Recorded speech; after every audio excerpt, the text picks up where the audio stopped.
This was the blackest Super Bowl halftime show ever, and for a lot of people, that was the problem. Kendrick Lamar's Super Bowl performance was a statement. In an era where America is teetering on the edge of cultural war, where black art and activism are under constant scrutiny and attack, Kendrick stepped onto the biggest stage in sports and delivered the most unapologetically black, politically charged, and hip-hop infused halftime show the Super Bowl has ever seen. Not to mention that he performed in front of none other than the president, Donald Trump, while delivering a show packed with symbolism that cuts deep into the racial and social divide in America. Some people are calling this the worst halftime show ever, and maybe that's because Kendrick didn't just do the hits like everybody wanted, he did the work. A lot of people miss the symbolism, so today we're breaking down every moment, every message, and why this performance wasn't just historic, it was necessary. Before we even get into the show, we see the whole stadium was lit up like a big red button, which references Kendrick's beef with Drake. Now, the big red button is a symbol of power, destruction, or initiating something major like a missile or a bomb. Now, there's a few different theories going around for what this actually means. There is the Drake diss theory. One of Drake's diss tracks was called First Person Shooter, where he brags, "I am as big as the Super Bowl." And that wasn't the only piece of symbolism at the very beginning of the show. The stage lit up with controller buttons: square, triangle, cross, and circle, just like a PlayStation controller. Last theory is life as a rigged game. According to the halftime show art director Shelley Rogers, the symbols were Kendrick's idea, meant to represent his journey through the American dream, but as a black man. Now, I had a look on BET and they took this even further, calling the PlayStation imagery a symbol of how black culture is entertainment for America, but also controlled, manipulated, and commodified. And think about it. Gaming is about control. Who holds the controller? Who sets the rules? Who gets to play? Kendrick is using these symbols, exposing the system. Black artists create the culture, yet they rarely own the game. And this is a wider piece of symbolism around him navigating the world as a black man and the games that he has to play in order to fit into that system. Then we go into one of my favorite pieces of symbolism in the performance. And this is the great American game. We have the Black Uncle Sam, played by Samuel Jackson, who was the perfect casting for this role, taking the theory of life as a rigged game for black people even further. Sam says, "Welcome to the American game," a direct call out to the great American dream and navigating it like a black man or a black person. Kendrick Lamar flipped Uncle Sam into a minstrel. He steps into this minstrel-like role, embodying the American entertainment industry's policing of black expression. Uncle Sam has always demanded everything from black America: labor, culture, talent, votes, while giving little in return that shaped him. For a moment, the performance stops and Kendrick throws down this bar: "The revolution will be televised. You got the right time, but the wrong guy." He flips Jill Scott Heron's iconic phrase to declare that this time, black resistance will be on full display and America has to watch, which is a really powerful move considering that President Donald Trump was actually watching, highlighting Kendrick's disapproval of the administration's policies and actions. By saying he's the wrong guy, Kendrick is acknowledging the obvious. He's not the usual pop-friendly Super Bowl act, and he's also playing into a lot of the criticisms around him actually performing at the Super Bowl. But in a time where racial tensions are high and America feels more divided than ever, he's exactly who needs to be on that stage, whether the audience is ready for it or not. After this, he launches into Squabble Up, which I think is kind of like Kendrick saying that he's ready to throw some hands. He's putting up a fight in this performance. He's showing that he is not backing down. He is in the ring and he is ready to squabble up. And those dancers from before are all in different corners of the stage, split up into their different colors: red, blue, and white. Now, as well as this being symbolism for the American flag and how black people or American people as a whole are divided, it could also be a nod to how black people are specifically divided into the Bloods and Crips, especially with the colors there. When you think of the song playing, Squabble Up, the symbolism around this becomes stronger.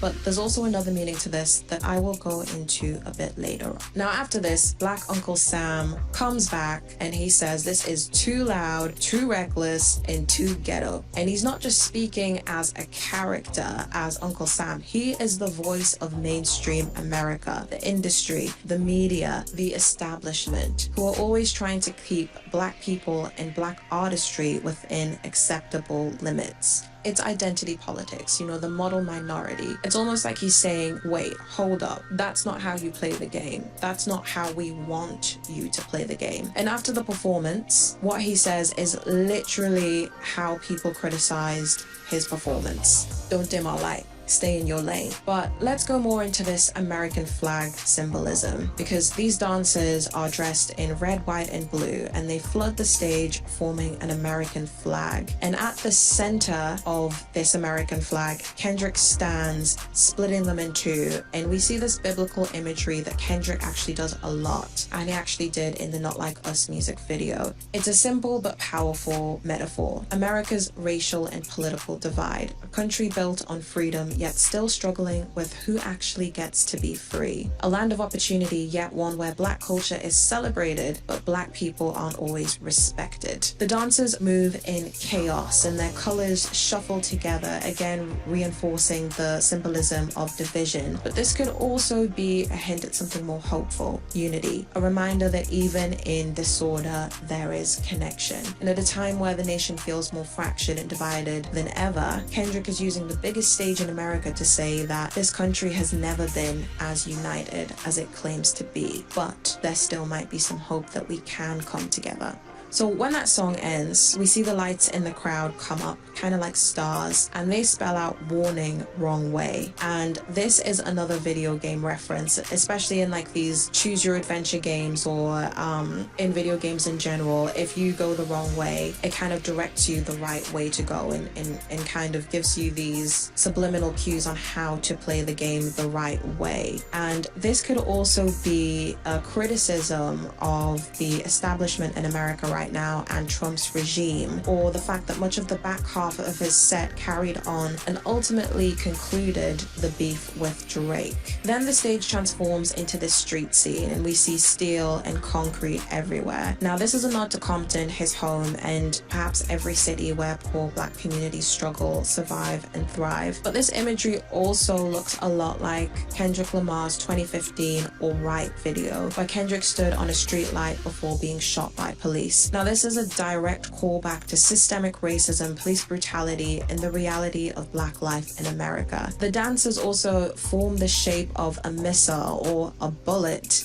in this, which further reinforces this theme and is a reflection of police brutality and how America does not protect Black people. Now after this, Uncle Sam comes back and condemns Kendrick and says he's using cheat codes because he brought his homeboys, and he deducts a point of life in his game. And this could symbolize a lot of things, but I think that it talks about how society, especially systemic forces like the government, aka Uncle Sam, punish Black success and community support. This could be a shout out to the Tulsa massacre and Black Wall Street, where Black people actually managed to build community and come together and create this almost utopia, and it was shut down, burned down, and everyone was basically massacred for it. This idea of using cheat codes suggests that Kendrick is leaning on his people, his friends, his culture, his roots, and that's seen as an unfair advantage, even though in reality, community is a core part of survival and success. It's also a subtle dig to all of the recent attacks on DEI from the Trump administration. By deducting a point of life in his game, it reflects how Black people are often penalized for working together, whether it's through redlining, mass incarceration, or other systemic barriers meant to keep them from advancing. It's a critique on how the system often rigs this game of life, making it nearly impossible to win without consequences. He's also performing on different buttons buttons across the stage. He moves across them, and this could be a reference to pushing people's buttons during this performance, or being part of a rigged game where other people press the buttons in his life, carrying on that PlayStation gaming symbolism. And he continues to push buttons in the performance by teasing "Not Like Us" multiple times.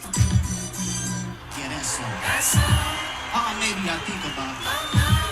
Playing into the Super Bowl's love for big moments and spectacle. He even directly acknowledges the controversy, smirking, "You know people like to sue," nodding to Drake's threats to sue him over performing a song that calls him a PDF file. And when he does this, Uncle Sam comes back saying, "Oh, you done lost your mind." And this is where the Drake beef starts to make sense in a wider context, because Kendrick Lamar's core criticism of Drake was that he is essentially a minstrel cosplaying black culture and all the worst parts of black culture, and operating as an object and a minstrel of the machine to project these stereotypes and everything the system wants you to believe about black people, to keep black people down. He's showing how, in comparison, Kendrick is the opposite of this, and the industry expected him to play it safe and stick to the classics at the Super Bowl like all the other artists, especially with all these lawsuit threats from Drake's team. Wanted. And then Kendrick interjects and interrupts him, and he says a couple of important lines here, but I'm going to focus on this 40 acres and a mule line. Now, if you don't know, 40 acres and a mule is what slaves were given as compensation when they were set free. Referencing this 40 acres and a mule in a Super Bowl performance ties in directly to the ongoing conversation about reparations, systemic oppression, and the broken promises to Black Americans. Originally promised to formerly enslaved people as compensation for their forced labor, this land was later taken back, leaving Black families without the economic foundation that they were actually owed. And by invoking a symbol like this on such a massive stage, Kendrick is reminding America of its unfinished business. How Black people built this country, but were never truly compensated for the loss that it took to get there. And how that legacy of economic disparity still exists today.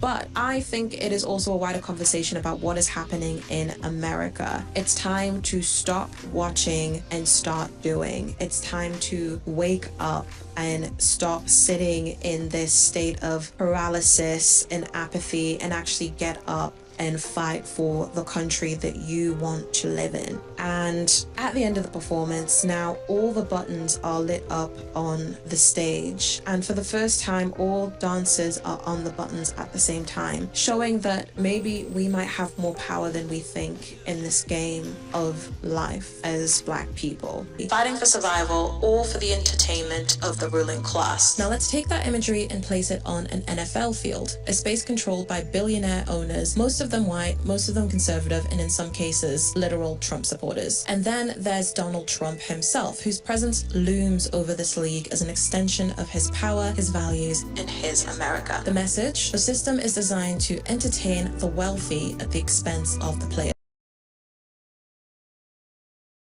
And that brings me on to the next bit of symbolism that you can infer here. The field itself was set up to look like a prison yard. Again, because the NFL has long been compared to modern day slavery, like the industrial prison complex. Look it up, it's a great rabbit hole. A lot of people, including myself, missed the prison-like uniforms that the dancers were wearing. And then when you look at the female dancers, it gets really interesting, because usually at events like this, women are in hypersexualized outfits, tight bodysuits, short skirts, heels. But here, the performers were fully covered. Loose pants, no flashy skin-tight fabric. And this is because Kendrick is stripping away the usual distractions. He's forcing us to focus on something deeper, something more important than just entertainment. Then we get to the choreography. So the dancers are circling around this circle button, a move that is a nod to nose to the grindstone. They're going in circles, blindly following each other. And this shows that endless cycle of survival, of routine, and being trapped in a system that isn't built for you to win. It's the perfect way to set the tone for the rest of the performance, because before Kendrick even opens his mouth, we're already in the middle of a message about oppression, control, and the illusion of choice. And that's just the beginning. I wanted to go back to this right time, wrong guy line. The revolution about to be televised. You picked the right time, but the wrong guy. Which feels like classic Kendrick, layered, sharp, and meant to hit multiple levels. Now, there's a few different meanings to this one. On the surface, Kendrick could be talking about himself, the wrong guy for a sanitized, feel-good halftime show. The NFL picked Kendrick, but they got the version of him that tells the truth. Not what they wanted to hear. They got an artist who would turn one of the world's biggest stages into a protest rather than a spectacle. But when you zoom out, it feels even bigger, because with Trump sitting in the audience, this line could also be a direct shot at him. When you look at right time, a time when America desperately needs unity, justice, and real leadership. Wrong guy. A leader who has stoked division, embraced white supremacy, and ignored the struggles of Black and marginalized communities, and done a lot worse, to be honest. This would be Kendrick's warning to America. You picked the wrong guy before, and look where it's gotten you. If you don't change course, the game really will be over. And in just one line, Kendrick takes out two systems at once. The NFL for trying to profit from Black culture while suppressing Black voices, and America for choosing power over justice and division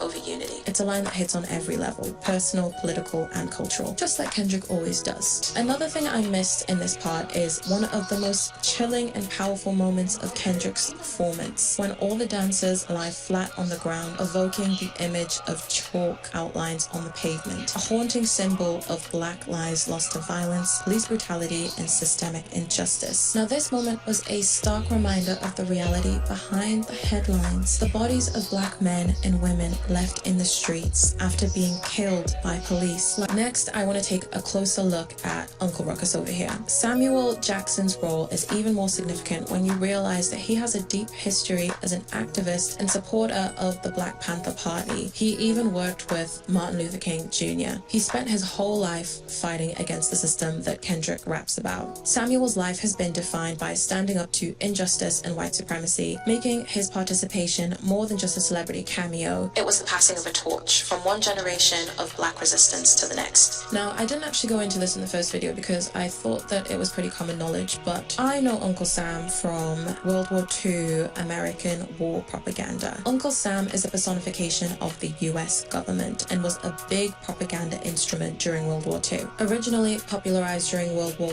I, the famous I Want You US Army poster by artist James Montgomery Flagg became one of the most recognizable recruitment tools in American history. The image of the stern finger-pointing Uncle Sam was designed to evoke a personal sense of duty and patriotism, pressuring young men to enlist into the army. This use of direct address, I want you, is a classic propaganda technique, making the audience feel individually called to action. Now, Uncle Sam remained a potent symbol during World War II, representing the draft and rallying support for the war effort. Now, during this time, propaganda was everywhere. Posters, radio, films, urging Americans to buy war bonds, conserve resources, and support the troops. Now, Uncle Sam, with his top hat and his patriotic colors, became shorthand for the government's demands and expectations of its citizens. Uncle Sam's influence also extends beyond just wartime. Over the decades, he's been used in campaigns about everything from taxes to public health, always representing the voice of authority. So when Kendrick invokes symbols like Uncle Sam, he's tapping into that rich history of propaganda and power, reminding us that the same symbols used to promote war and patriotism can also be flipped to challenge authority